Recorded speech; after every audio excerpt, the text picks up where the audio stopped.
జీవితం అనే యుద్ధంలో గెలవడానికి ధైర్యాన్ని మించిన ఆయుధం లేదు. అనుమానాలు అందరికీ ఉంటాయి. కొందరు అడిగి తీర్చుకుంటారు, కొందరు మోసం చేస్తూ తిరుగుతూ ఉంటారు. ఇష్టం ఎక్కువగా ఉన్న వారి మీద కోపం కూడా ఎక్కువగానే ఉంటుంది. ఎందుకంటే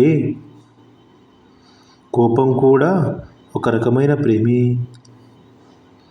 మంచి జీవితానికి మూల సూత్రాలు చదువు, సంస్కారం.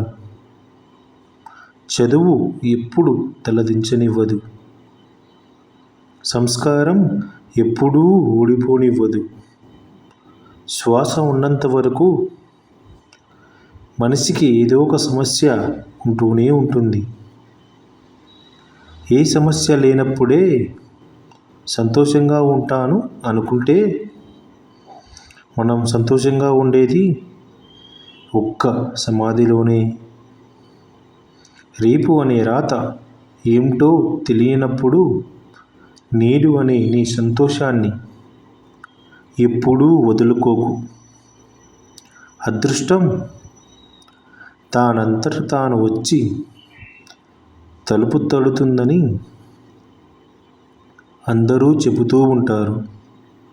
నమ్మొద్దు. అది అవకాశ రూపంలో ఉంటుంది. దాన్ని వెంటాడు. సొంతం చేసుకో. అదే అదృష్టం అంటే.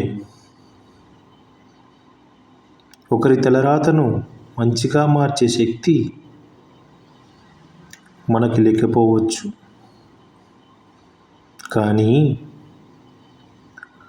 ఒకరు మన వల్ల సంతోషంగా జీవించేలా మార్చే శక్తి మనలోనే ఉంటుంది. అది కేవలం కల్మషం లేని మనసుతోనే సాధ్యమవుతుంది. పట్టుకున్నంత వరకు, తట్టుకున్నంత వరకు. ఏ బాధైనా, ఏదైనా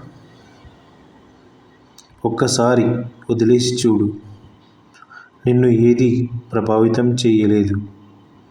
ఇల్లు బాగుండాలి అంటే బాధ్యత గల తండ్రి ఉండాలి. సమాజం బాగుండాలంటే బలమైన నాయకుడు ఉండాలి. కానీ మనం బాగుండాలంటే మాత్రం ఒక మంచి స్నేహితుడు ఉండాలి. జై శ్రీకృష్ణ.